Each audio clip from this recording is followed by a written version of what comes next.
लिंग पुराणों को, कूर्म पुराणों को अवश्य पढ़ें। और जब आप पढ़ेंगे, उसको अध्ययन करेंगे, थोड़ा सा ध्यान देंगे, तो आपको मालूम पड़ेगा 5 वृक्ष ऐसे हैं जिनके मात्र नीचे से निकल जाने पर भी व्यक्ति को बल प्राप्त हो। पहले नंबर पर है बेलपत्र का वृक्ष, दूसरे नंबर पर है शमी का वृक्ष, तीसरे नंबर पर है आंवले का वृक्ष, चौथे नंबर पर है पीपल का वृक्ष और 5वें नंबर पर है वट वृक्ष। ये 5 वृक्ष, इन वृक्षों की मात्र छांव, इन वृक्षों की मात्र छाया हमको बल प्रदान करती है, हमें अलग से एनर्जी देती है, हमको अलग से बल देती है, अलग से एनर्जी देती है, अलग से बल प्रदान करती है। और इन वृक्षों के नीचे अगर मान लो कोई 5 minute, 7 minute, 10 minute, 15 minute, 20 minute कोई बैठ गया और वहाँ बैठकर भगवान शंकर के पंचाक्षर मंत्र का नमः शिवाय, षडाक्षर मंत्र का ओम नमः शिवाय या श्री शिवाय नमस्तुभ्यम का जाप या द्वादशाक्षर मंत्र ओम नमो भगवते वासुदेवाय का जप, राम नाम, कृष्ण नाम, शिव नाम का जप यदि कोई मन से इन वृक्षों की वृक्षों की छांव में बैठकर यदि करता है तो उसको उसका फल अवश्य प्राप्त होता है, उसका फल उसे अवश्य मिलता है।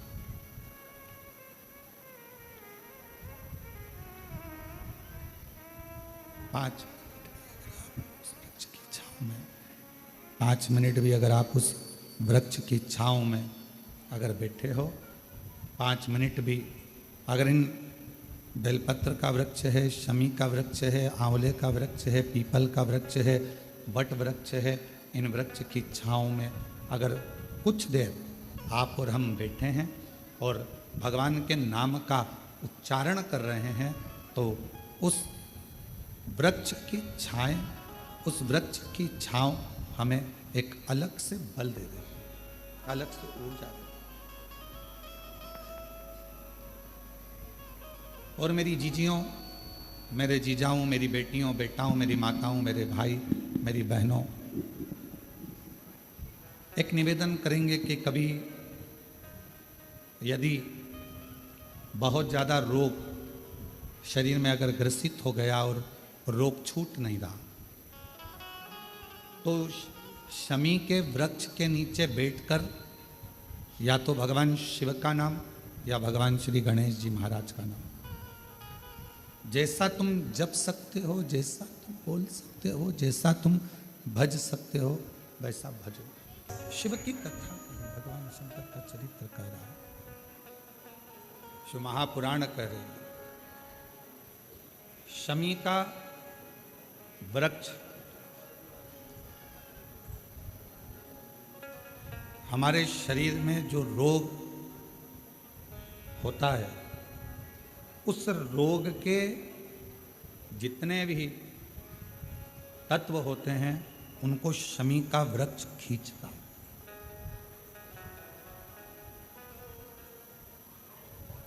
कल एक बहन ने प्रश्न किया कि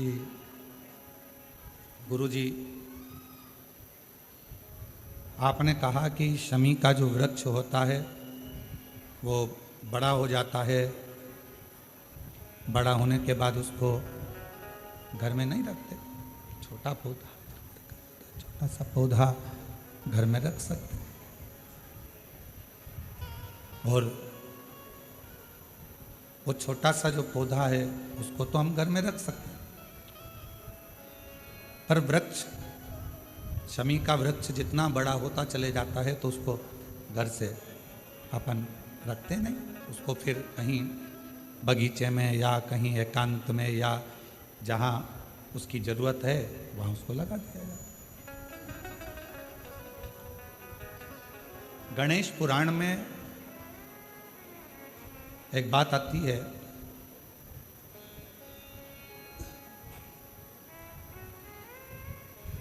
कि शमी का जो वृक्ष होता है वो रोग को खींच लेता, बीमारी को खींचता, तकलीफों को खींचता, दुख को खींचता, शरीर के रोगों को वो खींच लेता। तो शिव महापुराण की कथा में और गणेश पुराण की कथा से एक बात सीखने को मिलती है कि पौधा छोटा रहेगा तो आप उसका पूजन भी कर सकोगे, पत्ते भी ले सकोगे, शिवजी पे भी समर्पित कर सकोगे। और घर के अंदर यदि कोई तकलीफ में है, कष्ट में है, तो उसके दुख को भी वो खींच ले, उसके कष्ट को भी वो खींच ले,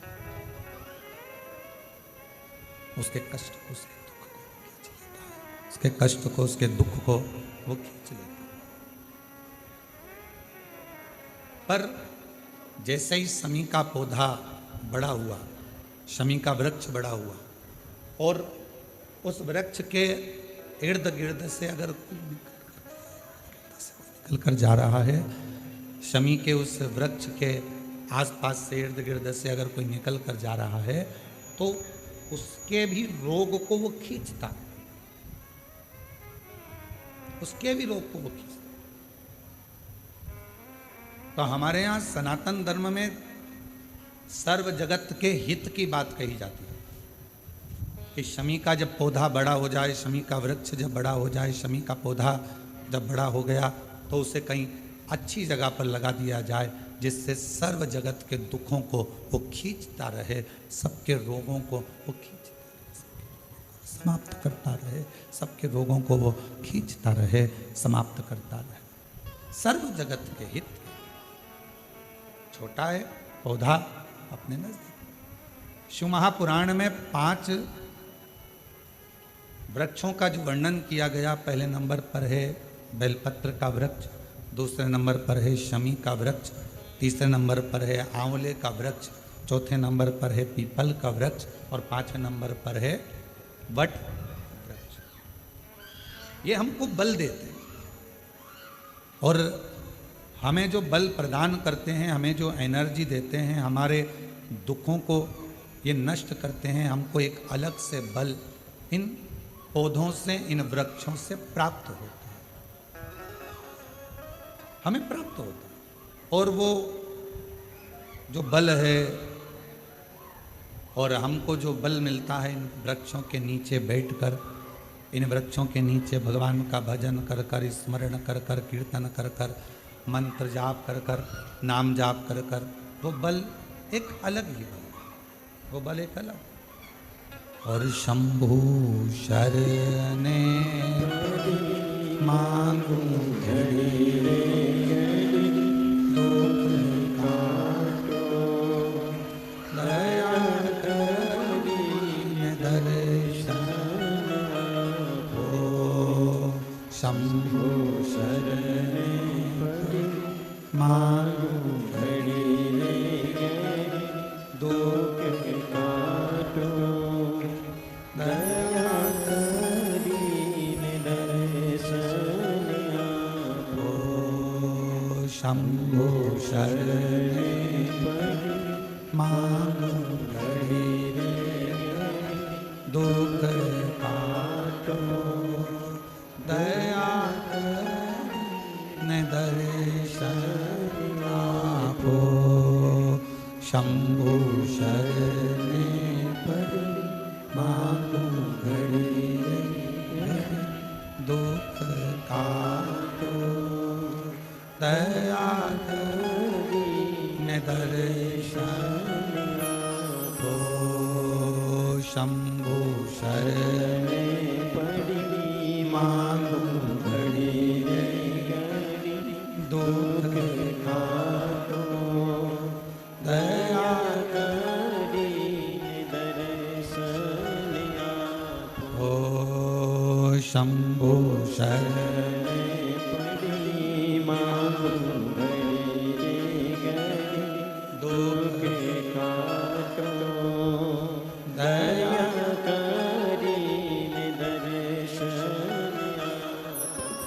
शमी का जो पौधा है वो हमको एक एनर्जी, एक बल देता है। और उस पौधे के नीचे थोड़ा प्रेशर बढ़ा दो, उस पौधे के नीचे जब हम बैठते हैं, भगवत भजन करते हैं, नाम जाप करते हैं, स्मरण करते हैं, तो उसका फल हमको अधिकता में प्राप्त होता है। अधिकता।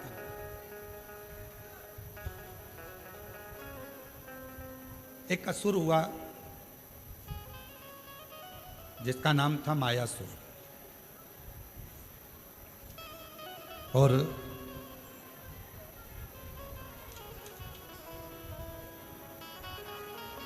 वो बड़ा प्रबल था।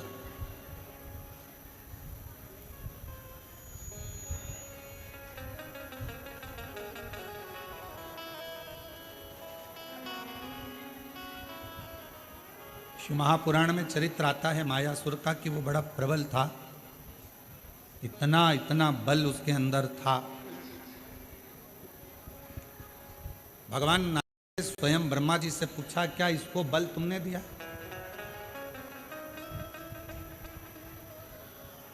ब्रह्मा जी बोले, नहीं नहीं नहीं, मैंने कोई इसको बल नहीं दिया।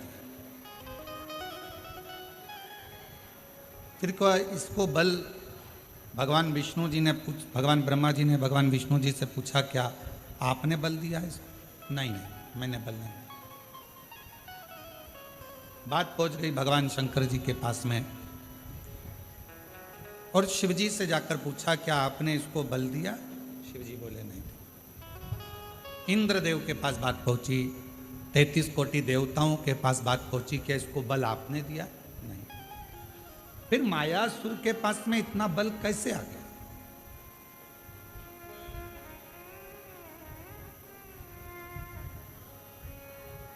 असुर है, राक्षस है, ना इसने अभी कोई तप करा, ना अभी इसने कोई साधना करी, ना कोई इसने व्रत करा, ना कोई उपासना करी, फिर इतना बल इसके पास कैसे आ गया? इतना बल इसको कैसे प्राप्त हो गया? तब सारे देवता आश्चर्य में पड़ गए कि इसके अंदर इतनी एनर्जी, इतना बल इसके अंदर कहां से आ सकता? आया कहां से?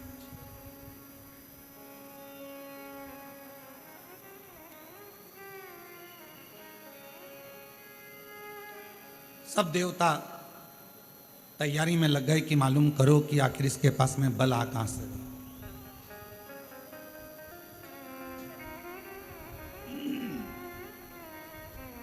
इसके पास में इतना बल कहां से प्राप्त होगा?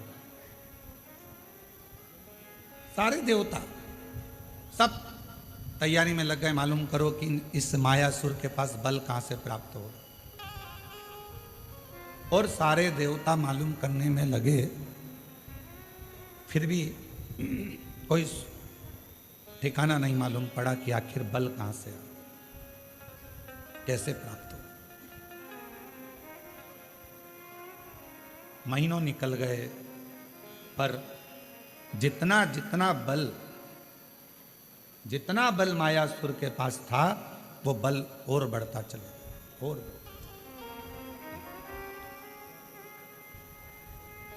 फिर भगवान ब्रह्मा जी स्वयं भगवान विष्णु जी के पास में गए और जाकर पूछा कि बताओ इसके पास में इतना बल कैसे आ गया?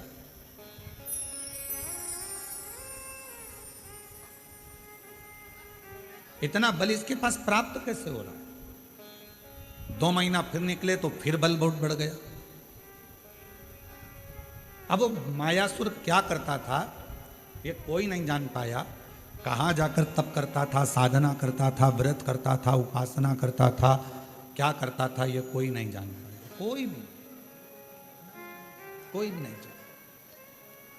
अब आखिरी में देवऋषि नारद के पास में खबर गई। देवऋषि नारद से पूछा कि आप बताओ कि मायासुर कहाँ जाता। मायासुर को जानने के लिए नारद जी ने अपने गुप्तचर लगाए, स्वयं नारद जी जाते रहे पता करने के लिए कि मायासुर ना तो ब्रह्मा जी का भजन कर रहा है, ना भगवान शिव का भजन कर रहा है, ना भगवान विष्णु का भजन कर रहा है, ना इंद्र का भजन कर रहा है, ना किसी देवता का भजन कर रहा है। फिर इसके पास में इतना इतना बल बढ़ कैसे, प्राप्त कैसे होगा? नारद जी भी थक गए। एक दिन नारद जी अपने भांजे के पास पहुंचे, पर्वत मुनि के पास, और नारद जी अपने भांजे के पास बैठकर बात कर रहे थे कि मायासुर के पास ना जाने कहां से बल आ रहा है, और वो बल के ऊपर इतना उसको कि जो चाहे वो काम कर लेता। और कोई देवता से बल नहीं मांगा उसने, किसी देवता से वर नहीं मांगा, ना बल मांगा, ना देवता से वो वर मांग रहा है ना बल मांग रहा है, और उसके पास इतना बल कहां से आ रहा है ये समझ में। किसी ना किसी का तो सपोर्ट है। आप में से कोई व्यक्ति बहुत अकड़ कर बोले, बहुत चिल्ला कर बोले, बहुत अकड़ कर बोले, तो किसी ना किसी का तो सपोर्ट है। तो वो बल कहां से आ रहा? पर्वत मुनि ने कहा कि मैं पता करता हूं। और पर्वत मुनि उस बल का मालूम करने के लिए, मायासुर के पास बल कहां से आ रहा है उसको ढूंढने के लिए पर्वत मुनि भी निकल। देवता नहीं जान पाए, देवऋषि नारद नहीं जान पाए, पर्वत मुनि नहीं जान पाए। आखिरी में नारद जी गए तुमरुका जी के पास में, और जब कोई निर्णय ना निकले, व्यक्ति हर तरह से हताश हो जाए, तब वो शिव महापुराण की कथा में जाकर बैठ जाए तो मालूम पड़ता है कि बल कहां से। शिव महापुराण की कथा आपको मार्ग भी बता देती है, शिव महापुराण की कथा ये भी बता देती है कि बल कहाँ से आ रहा है, और शिव महापुराण की कथा ये भी बता देती है कि बल कहाँ से प्राप्त करना। आज शिवरात्रि है, पूरा विश्व तैयारी में लगा है। शाम को 7 बजे से 8 बजे तक ऑनलाइन भगवान शंकर के अभिषेक की, शिव जी को अभिषेक करने। और अगर मौका लगे तो शिव महापुराण की शिवरात्रि की आराधना को एक बार पढ़ना, उसमें वर्णन मिलता है कि शिवरात्रि के दिन भगवान शंकर पर धान्य चढ़ाने का क्या फल है, काली मिर्च चढ़ाने का क्या फल है, काली तिल चढ़ाने का क्या फल है, फूल चढ़ाने का क्या फल है, धतूरा चढ़ाने का क्या फल है, बेलपत्र चढ़ाने का क्या फल है। और जब वो 12 महीने की शिवरात्रि नहीं कर पाता और 12 महीने शंकर जी का पार्थिव लिंग का पूजन नहीं कर पाता, मात्र एक शिवरात्रि के दिन भी अगर वो पार्थिव लिंग का पूजन कर लेता है तो पूरे वर्ष की शिवरात्रि का फल उसको एक बार में ही प्राप्त। और ये हमारी बात पर भरोसा मत करो, आप तो शिव महापुराण की कथा पढ़ो, उसका अध्ययन करो, गीता प्रेस गोरखपुर के शिवपुराण लेकर आओ, उसको पढ़ो, उसमें आपको मिलेगा। अध्ययन करो।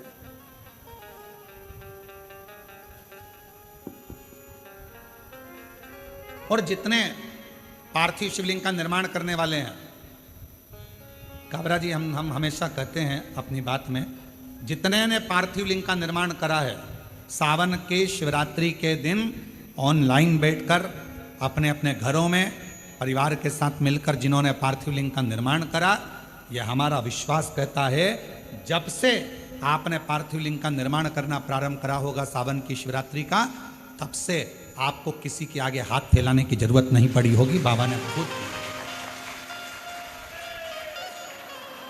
आप जितने साल से कर रहे हो, आप अगर 2 साल से कर रहे हो तो 2 साल से अंदाजा लगा कर देखो, आपको किसी के आगे हाथ नहीं फैलाना पड़ा होगा। पहले का समय निकाल कर देखना, थोड़ा सा तकलीफ आई, पैसा नहीं है, धन नहीं है, आज का समय कहीं से भी भगवान तुम्हारी व्यवस्था करेगा और तुम्हारे घर में धन की कमी कहीं से नहीं आने देगा, अगर आपने सावन की शिवरात्रि का पार्थिव लिंग पूजन करा है तो। पार्थिव लिंग पूजन अगर सावन की शिवरात्रि का कर लिया तो तुम्हारा घर तुम्हारा नहीं रहता, शंकर भगवान का निजी घर बन जाता है और शिव जी उस घर को संभाले। अपने अपने घर में शाम को 7 बजे से 8 बजे तक आज आप और हम इसी कुबेरेश्वर बाबा की भूमि से ऑनलाइन पूरा विश्व पूजन करेगा, पूरा विश्व। और अपने अपने घर के लोगों को कहो, पतियों से, परिवार से, एक दिन दुकान भी थोड़ा जल्दी से मंगल कर दो, थोड़ा दुकान 6:30 पे बंद कर कर मंगल कर कर आओ। आज दोनों बैठकर, तुम साल भर भले दुकान 10 बजे रात्रि तक खोलो, पर एक दिन सावन की शिवरात्रि के दिन दोनों जोड़े से बैठेंगे, परिवार के साथ बैठेंगे, शिव जी को निमंत्रण देंगे अपने घर में। बाबा 365 दिन में से केवल एक दिन आप सावन की शिवरात्रि का मेरे साथ बैठकर शंकर जी का पूजन करो।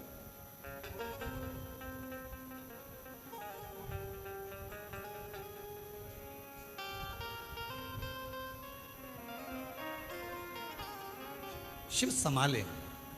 और फिर कहते हैं जिन जिन ने पार्थिव लिंग का पूजन पूर्व में करा है उसको किसी के आगे हाथ फैलाने की जरूरत नहीं पड़ी। और आज फिर पूरी दुनिया, पूरा विश्व पार्थिव लिंग का पूजन करेगा। और अगले साल तक तुम भी अंदाजा लगा कर देखना कि तुम्हारे को किसी के आगे हाथ नहीं फैलाना पड़ेगा। शिव देव, शंकर देव, बस उसको विश्वास के साथ में भजो, उसको भरोसे के साथ में। और जब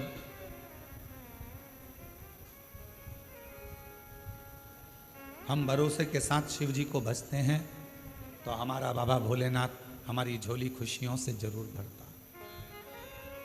और तुम आना भोले बाबा मेरे मकान में, तेरा डमरू डम डम बाजे सारे जहां। आज बाबा से कहना तुम आज मेरे घर में रहना, मेरे घर में जितना दुख है, तकलीफ है, कष्ट है, बीमारी है, जो जो परेशानी है, आज मैं जब पार्थिव लिंग का पूजन करूं, पार्थिव लिंग का निर्माण करूं और ऑनलाइन साथ में बैठकर भगवान की भक्ति करूं, भगवान का भजन करूं। भले मोबाइल को चालू कर कर, टीवी को चालू कर कर, वॉल्यूम तेज। आज टीवी की आवाज इतनी तेज कर दो कि आसपास के मोहल्ले में भी तुम्हारे घर की आवाज जाए। बाहर से भी कोई निकल रहा हो तो उसके कानों में शंकर के मंत्र पहुंचे और शिव उस पर कृपा। बैठो, घर का माहौल ऐसा कर दो कि आज ऐसा लग रहा है कि हमारे घर में कोई आ रहा है। इतनी प्रसन्नता, इतनी खुशी, इतना आनंद कि आज मेरा भोले बाबा सावन के महीने में हर रोज शिवजी नंदी पर बैठकर प्रदोष काल में शाम के समय भ्रमण पर निकलते हैं।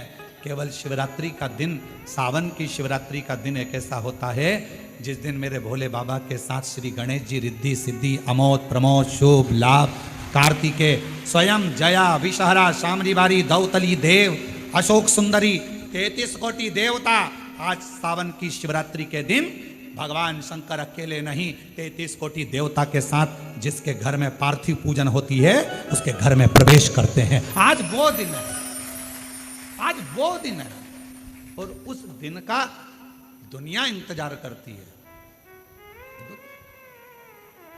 कोई ये ना सोचे कि हम भगवान शंकर को नहीं मानते। आज मानो, कभी कभी ये रोग अगर बेकार हो जाता है तो अपना डॉक्टर छोड़कर दूसरे डॉक्टर के पास भी जाना पड़ जाता है। कोई जरूरी नहीं है कि फैमिली डॉक्टर से ही इलाज होगा, कभी कभी दूसरे डॉक्टर के पास भी जाना पड़ता है। कोई कहते हैं हाँ हम हमारे यहाँ करेंगे पूजन, लोग हंसेंगे, क्या कहेंगे, आग लगे बस्ती में मस्ती। तो कोई कुछ भी बोले, घर अपना, परिवार अपना, पूजन अपन कर रहे हैं, कष्ट अपना है। अगर आपका दुख आपका है तो क्या पड़ोसी दुख हरने के लिए आ रहा है क्या? पड़ोसी तकलीफ हरने के लिए आ रहा है क्या? पड़ोसी 5-10 लाख रुपए देने के लिए आ रहा है क्या? नहीं। जब पड़ोसी दुख हरने नहीं आ रहा, पैसे देने नहीं आ रहा, तो पड़ोसी से क्या डरना? अपना दुख अपना बाबा काटेगा। आज शिव जी को मेरे घर आना ही पड़ेगा। ये बल कहां से मिल रहा है? ये बहुत बड़ा प्रश्न पूरे देवताओं में छाया हुआ था कि मायासुर के पास इतना बल कहां से आ।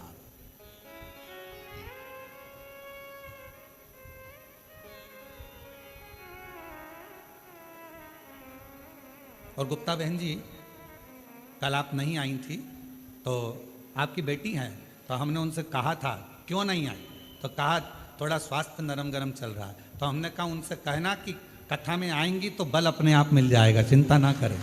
ये शिव की उदारता है जो भगवान शंकर आपको बुला लेता है। तो हम कहें ये बल अंदर से प्राप्त शिव देता है। और आपकी बेटी को भी धन्यवाद है जो पूर्ण तरह से आपको हाथ पकड़ कर लेकर आ जाती है। साधु का ये बल है हमारे भीतर। अब मायासुर के पास इतना बल कहां से आ रहा है? कौन दे रहा है? तब देव ऋषि नारद को लगा कि मैं जाकर मालूम करूं कि इतना बल कहां से आ। कहां से? नारद जी को मालूम नहीं पड़ा, पर्वत मुनि को मालूम नहीं पड़ा, 33 कोटि देवता ने सब आपस में बात करी, क्या तुमने वर दिया, तुमने वर दिया, तुमने वर दिया? नहीं, हमने नहीं दिया, हमने वर नहीं दिया। क्या तुमने बल दिया? नहीं। अच्छा बोलो, ईमानदारी से बताओ, तुम्हारा बेटा बाजार में जाकर 10 रुपए की फुल्की खा रहा है और किसी ने आकर तुमको बता दिया कि इसने 10 रुपए की फुल्की, चाट, पानी पतासा, गोलगप्पा, चाउमीन, बर्गर 10 रुपए का खाया। वो घर आया, तुमने पूछा कि नहीं पूछा, क्यों रे 10 रुपए कहां से आए थे? मैंने तो तुझे दिए नहीं, मैंने तो तुझे पैसे दिए नहीं। पत्नी ने पति से पूछा, क्यों, क्या तुमने दिए? नहीं। क्यों बड़ी भाभी, आपने 10 रुपए दिए क्या? नहीं। जीजी आपने? नहीं।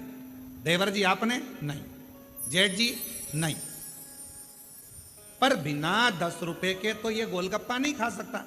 अब 10 रुपए इसके पास आए कहां से? मतलब कहीं ना कहीं से 10 रुपया तो मिला है।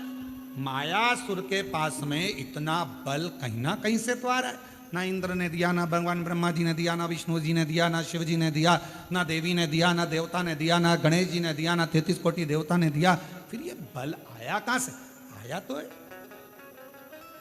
कहीं ना कहीं से तो प्राप्त हुआ है। कहां से आया? बेटे के पीछे मां लग गई, 10 रुपए आए कहां से? आए कहां से?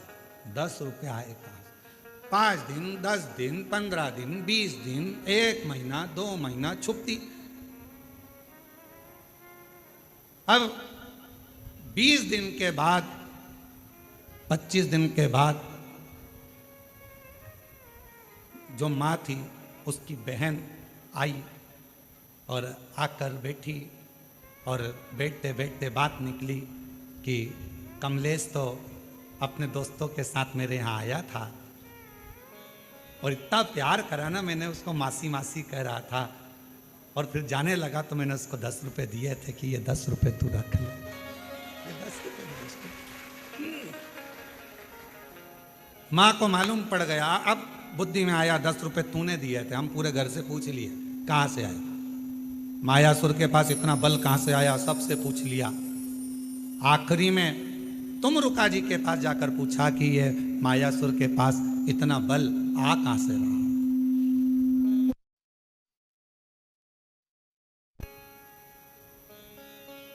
ये मायासुर के पास इतना बल आ कहां से रहा? तब तुम रुका जी ने कहा, अगर कोई देवता बल नहीं दे रहा, कोई देवता कुछ प्रदान नहीं कर रहा, कोई देवता बल नहीं दे रहा, कोई देवता कुछ प्रदान नहीं कर रहा, कोई देवता यदि कुछ दे नहीं रहा, तो इतना बल कहां से आ रहा है? तुम रुका जी ने कहा, जरूर या तो ये मायासुर असुर है, राक्षस है, ये फूल वाले पेड़ के पास तो जाएगा नहीं, ये जाएगा कांटे वाले पेड़ के पास। तो या तो ये शमी के वृक्ष के नीचे बैठ गया या फिर ये बेलपत्र के वृक्ष के नीचे बैठ गया। पीपल के वृक्ष के नीचे बैठेगा नहीं, क्योंकि इसको मालूम है कि देवताओं का वृक्ष है, बट वृक्ष देवताओं का है, ये तो कांटों के पास रहता। असुर प्रवृत्ति का है ना, राक्षस प्रवृत्ति का है, तो ये कांटों के करीब में रहे। पता करो, जरूर या तो बेलपत्र के वृक्ष के नीचे बैठता होगा या शमी के वृक्ष के नीचे बैठता होगा। अब देव ऋषि नारद ने मालूम करना प्रारंभ करा और मालूम करते करते आखिरी में यह देखा गया कि शमी के वृक्ष का एक वन था, उस वन के नीचे मायासुर अपना एक सिंहासन लगाकर बैठता था और उस वृक्ष के नीचे बैठा अलमस्ती में, आनंद में अपने जीवन को जी रहा था। कुछ नहीं करता, ना तप, ना साधना, ना व्रत, ना उपास, तो भी उसके पास बल आ रहा था।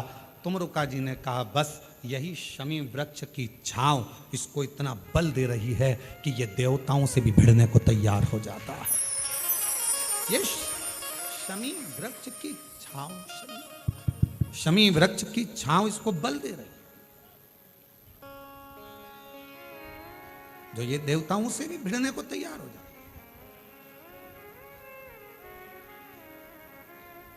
गणेश पुराण में आता है कि शमी वृक्ष की पत्ती को जब कोई नारी, पुरुष, बच्चा, बूढ़ा, जवान उस शमी के पत्ते को बेलपत्र के साथ लेकर जब शिवालय तक जाता है, जितनी देर तक वो शमी का पत्ता उसके हाथ में रहता है, जितनी देर तक शमी का पत्र उसके घर में रहता है, जितनी देर तक शमी का पत्र उसके स्पर्श में रहता है, उतने उतने शरीर के रोग, दुख, ताप काट देता है और उसे अलग से बल प्रदान कर देता है।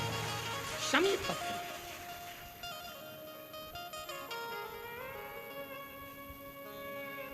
जब व्यक्ति का विल पावर डाउन होता है ना, उसको लगता है ये होगा कि नहीं होगा, होगा कि नहीं होगा, उसको 5 मिनट शमी वृक्ष के नीचे चले जाना चाहिए। 5 मिनट, इससे ज्यादा नहीं। या शमी की पत्ती को रख लेना चाहिए। पहले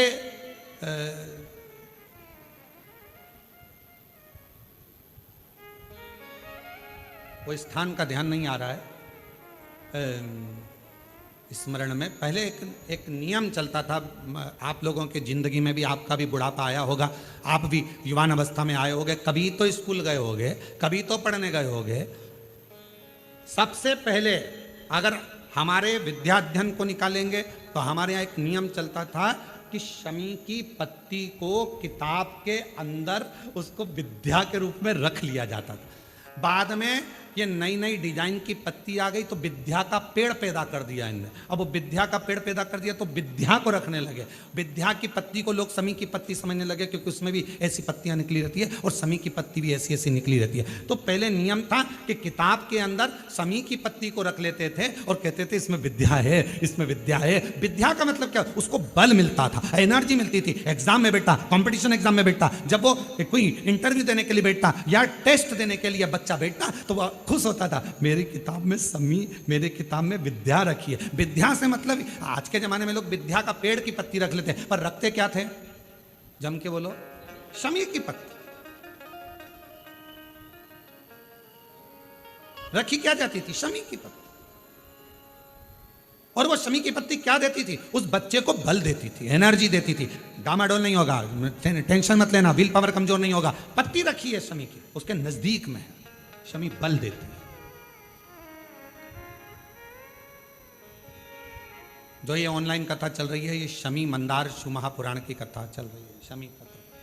और बहुत सावधानी से इसका स्मरण करिएगा कि एक शमी के वृक्ष की पत्ती कितना बल देती, कितना बल।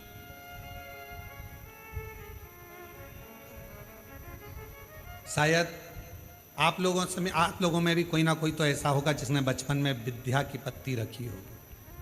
वो विद्या की पत्ती बाद में आई होगी, पहले थी वो शमी की पत्ती। कौन कौन ने रखी? जरा हमने तो रखी, हमने भी रखी। वो पत्ती तोड़ कर रख लेते थे, उसमें विद्या बढ़ेगी, विद्या बढ़ेगी। विद्या बढ़े मतलब बल बढ़ेगा, अपने अंदर एनर्जी आ, बल।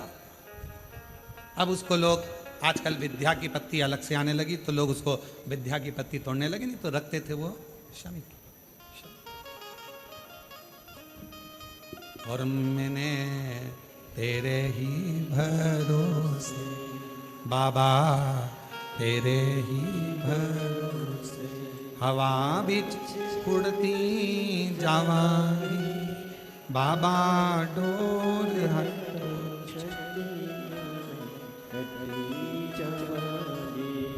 भोले, मैं तेरी शंभू, मैं तेरी हवा बिच उड़ती जावांगी बाबा, डोर हटो चढ़ी नामे कटी जावांगी। जैसे शिव का द्वार बेलपत्र, यहाँ शास्त्र कहता है आंवले का वृक्ष, शमी का वृक्ष, पीपल का वृक्ष, बट वृक्ष, ये हमको बल देते हैं, बल।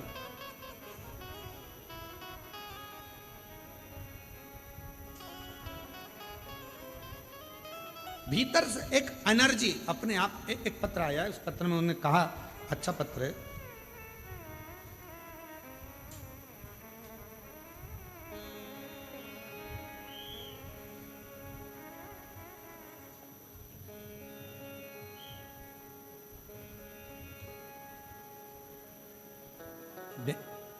गेंजी डूंगरपुर राजस्थान से हैं।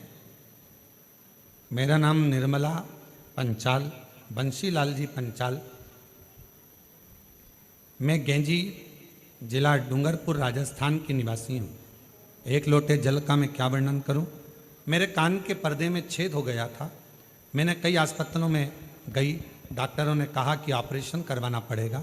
फिर हम सब अपने घर आए, परिवार से सब बहुत निराश से हो गए, परंतु मेरा शिवजी पर पूरा विश्वास हो गया था। मैं रोज़ शिवालय जाना आपकी कथा सुनकर चालू कर दी। शिवजी को एक लोटा जल चढ़ाती, बेलपत्र चढ़ा कर लाती और उसको खा लेती। बाबा से रोज़ प्रार्थना करती, बाबा ऑपरेशन करने की नौबत ना आए, ऐसी कृपा कर दो ना। डॉक्टर ने मुझे 8 दिन दिए, हमने 8 दिन निकाले। जिनका पत्र है वो पीछे से आ सकते हैं, जिनका भी पत्र है वो पीछे से आ जाए। 8 दिन डॉक्टर ने दिए, ऑपरेशन की तैयारी में लगे। हमने पैसा एकत्रित करा, ऑपरेशन कराने के लिए हॉस्पिटल जाने की तैयारी। बाबा के भरोसे, आप कहते हो बेलपत्र शमी पत्र बल देता है, हमने भी वही करा। ऑपरेशन में जाने से पहले शमी की पत्ती और बेलपत्र शिवजी को समर्पित कर दिया। जल को पिया, कानों में थोड़ा थोड़ा लगाकर ऑपरेशन के लिए जाने लगे तो कान में इतना तेज दर्द हुआ कि चक्कर खाए नीचे पड़ गए। अब करूं तो करूं क्या। लोग उठाए, हॉस्पिटल लेकर गए, दिखाया। जब डॉक्टर ने ऑपरेशन के लिए जांच करना प्रारंभ करी तो बाबा की ऐसी कृपा हो गई कि मेरे कान का पर्दा पूरी तरह से पैक हो गया, उसमें छिद्र नहीं था। मैं बाबा को प्रणाम करने के लिए यहाँ पर आई, बाबा को नमन करने के लिए। एक पत्र और अच्छा है।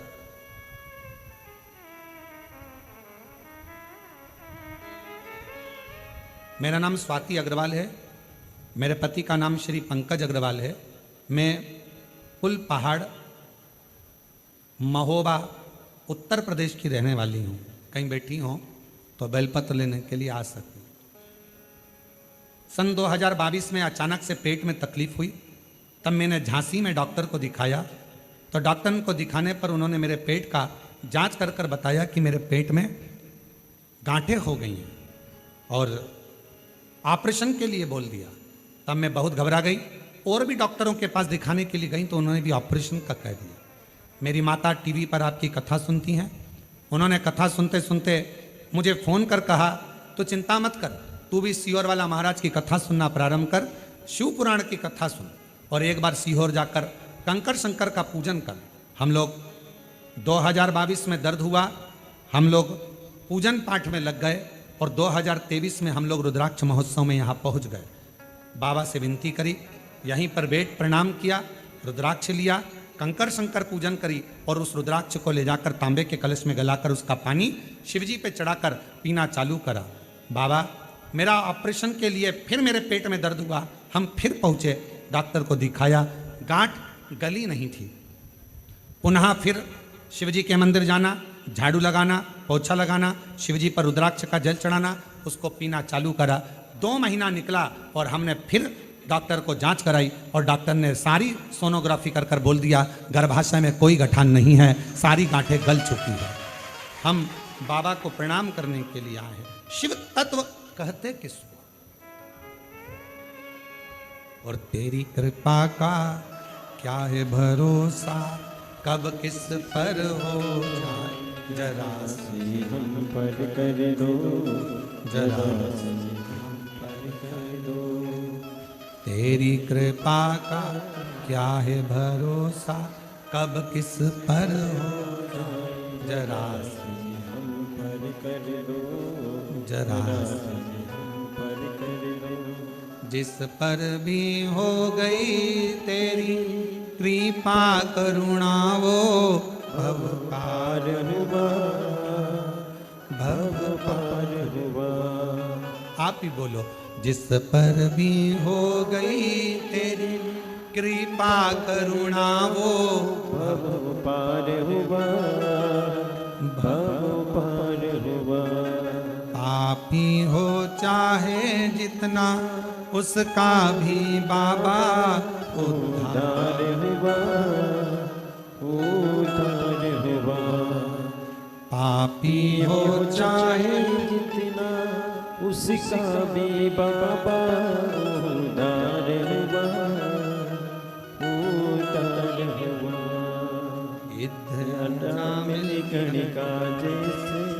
अब ठीक है। स्वाति जी अग्रवाल, जिनके गर्भाशय में पेट में गट्ठाने हो गई थी और ऑपरेशन का डॉक्टर बोल दिए थे, इन्होंने एक लाइन लिखी है, गुरुजी हम हर 6 महीने में कुबेरेश्वर धाम आ जाते हैं बाबा को प्रणाम करने के लिए, बाबा को नमन करने के लिए। इतना विश्वास है इस कुबेरेश्वर धाम पर गुरुदेव, यहाँ आकर केवल हम बाबा से कंकर शंकर पूजन करते हैं और बोलते हैं, और बाबा अपनी बेटी को कभी खाली नहीं भेजते हैं, मेरा भंडार फिर भर गया। हर 6 महीने में हम यहाँ पहुंच जाते, हर एक विश्वास जागृत हो, भरोसा जागृत।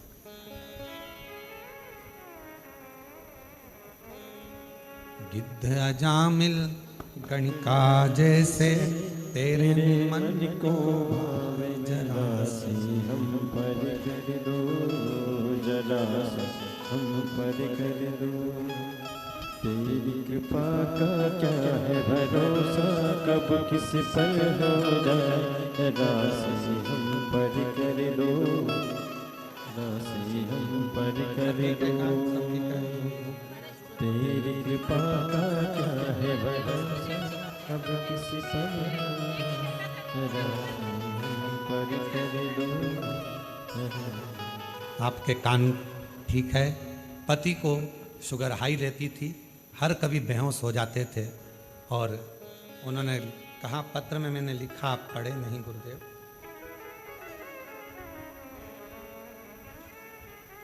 हम पढ़ नहीं पाए थे।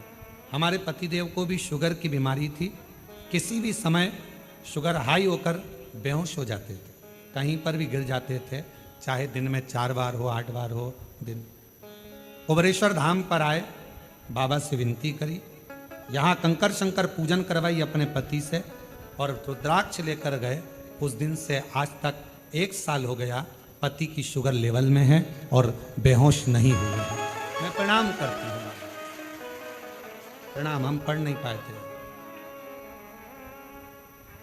एक लाइन अच्छी लिखी है, तेरी कृपा बिना न हिले एक भी लेते हैं श्वास, तेरी कृपा से तनो बखान क्या करूं मैं, राखों के ढेर का चपटी भभूत में खजाना कुबेर का। गंगाधार मोक्ति द्वार ओंकार तू, भोले ओंकार तू, आयो सरतिहारी शंभो तार तू। हम उसका भजन स्मरण चित्त, जितना विश्वास, कहां से बल मिल रहा है, कहां से एनर्जी मिल रही है। सावन के महीने की पार्थिव पूजन आज के शाम को 7 बजे ऑनलाइन आकर पूजन कर तो देखो पार्थिव शिवलिंग की। मोहल्ले के लोग भी कहेंगे, आखिर इसके पास आ कहां से रहा है, कहां से बरस रहा है, बरस। फिर कह देना, ये तो सावन के महीने में जैसे बादल बरसते हैं, शिवरात्रि के दिन जो पार्थिव पूजन करता है उसके घर साल भर बरसता है, साल भर, पूरा वर्ष। बाबा तूने लाखों की तकदीर संवारी है। आप भी उससे विनय कर सकते, कहो कंकर शंकर की धरा पर बैठकर बोलो, बाबा तूने लाखों की तकदीर संवारी है, बाबा तूने लाखों की तकदीर संवारी है, इतना मुझे बतला दे, इतना मुझे बतला दे, कब मेरी बारी है, इतना मुझे बतला दे,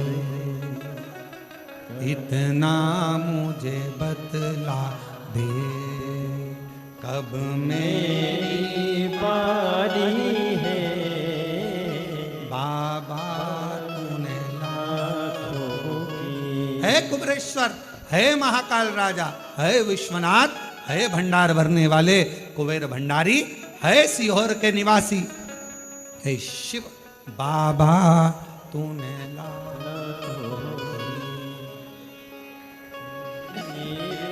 बारी है बाबा तूने लाखों की। तकदीर सवारी है इतना मुझे बता दे, इतना मुझे बतला दे, कब मेरी बारी है। इतनी कृपा कर दो कि तुम करुणा करते रहो और फिर कहूं बाबा से कहकर जाना इतना देना, इतना देना। हमारे एक परिचित एक आते हैं और हमने एक बार उनका व्यासपीठ से भी नाम लिया, अभी वर्तमान में विधायक है। वो पहली बार कुबेरेश्वर धाम आए थे तो ट्रेन से आए थे, और ट्रेन से आए धक्के खाते, लोकल डब्बा, और उसमें, और अब तो महाराष्ट्र वालों को और खुशी होना चाहिए कि तुम्हारे महाराष्ट्र से त्रिंचापल्ली ऐसा कुछ जगह है, वहाँ से भगत की कोठी राजस्थान तक एक ट्रेन अकोला और ये सारा क्षेत्र कवर करती करती उधर से पूरे महाराष्ट्र के यात्रियों को लेती सीहोर तक आना चालू हो गई। सीहोर में उसका स्टॉपेज होता है, फिर आगे बढ़ गई, और उसमें first AC, second AC, third AC, sleeper, local सब है।